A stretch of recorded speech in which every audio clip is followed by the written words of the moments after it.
일제 강제징용 피해자들에게 일본 전범 기업이 위자료 1억 원씩을 배상하라는 대법원의 최종 판결이 어제 나왔죠. 피해자들은 1997년 일본 현지 법원에 첫 소송을 제기했지만 패소했고 이후 우리나라 법원에서도 최종 결론은 차일피일 미뤄졌습니다. 징용의 아픈 역사를 생생하게 기록해놓은 부산 강제동원 역사관에서 이가혁 기자가 보도합니다. 2년간 훈련받으면 기술을 습득할 수 있고 훈련 종료 뒤에는 우리나라 제철소에 기술자로 취직도 할 수 있다.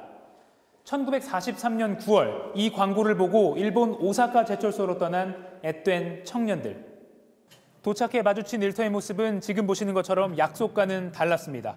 노동자가 아닌 노예의 삶이었습니다. 1945년 일본이 패망하면서 강제 노동이 끝났습니다.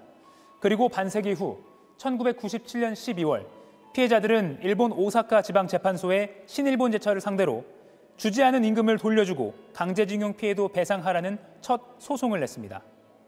하지만 2003년 일본 최고재판소는 당시 피해자들이 가혹하고 위험한 작업에 동원된 사실은 인정하면서도 1965년 한일 정부가 맺은 청구권 협정에 따라 개인들에게 배상할 책임은 없다는 1심 판결을 그대로 확정했습니다.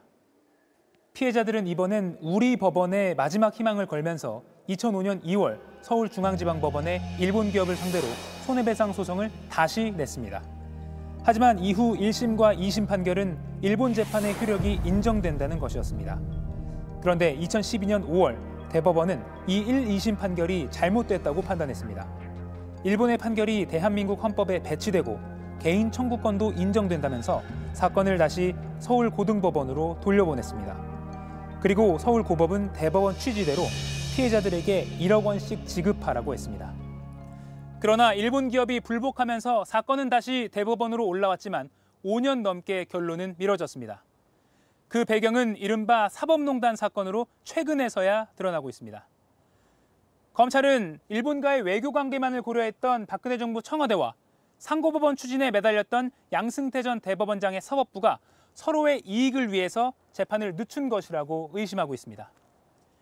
그러는 사이 소송을 냈던 피해자 4명 중 3명이 세상을 떠났고 이제 남은 사람은 단 1명. 그리고 마침내 대법원이 결론을 내놨습니다. 부산 국립일제강제동원 역사관에서 JTBC 이가혁입니다.